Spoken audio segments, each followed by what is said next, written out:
Good morning friends, আমি পিঙ্কি আবারও চলে এসেছি নতুন একটা রেসিপি নিয়ে। এই গরমে পেট ও শরীর দুটোকে ঠান্ডা রাখতে সাহায্য করবে এমন একটা রেসিপি নিয়ে এসেছি, আম পান্না রেসিপি।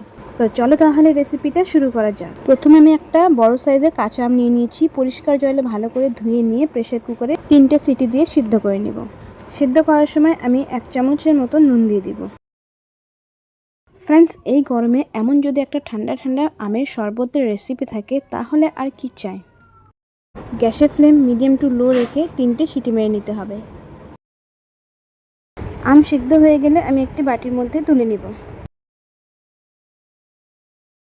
এখন আমটা গরম আছে, তার জন্য কিছুক্ষণের জন্য আমি ঠান্ডা জলে রেখে দেব। তারপর ঠান্ডা হয়ে গেলে আমি খোসাগুলো ছাড়িয়ে নেব। খোসাগুলো ছাড়ানো হয়ে গেলে আমি ছোট ছোট টুকরো করে কেটে নেব। তারপর মিক্সি জারের মধ্যে দিয়ে দিব ও তারই সঙ্গে দিয়ে দেবো ছোটো বাটির 1 বাটি চিনি দিয়ে ভালো করে ব্লেন্ড করে নেব। ফ্রেন্ডস, দেখো খুবই স্মুথ একটা স্ট্রাকচার চলে এসেছে। এটা চাইলে তোমরা 1 সপ্তাহের জন্য স্টোর করেও রাখতে পারো। আমি কিছুটা স্টোর করে রেখেছি আর বাকিটা দিয়ে আমি রেসিপিটা করে দেখাবো। প্রথমে আমি ঠান্ডা জল নিয়ে নিব, তারপরে আমি আমের পিউরিটা দিয়ে দিব, দিয়ে একটু ভালো করে নেড়ে চেড়ে মিক্স করে নেব। তারপরে দিয়ে দিব 1 চামচ নুন, জিরে গুঁড়ো দিয়ে ভালো করে মিক্স করে নেব।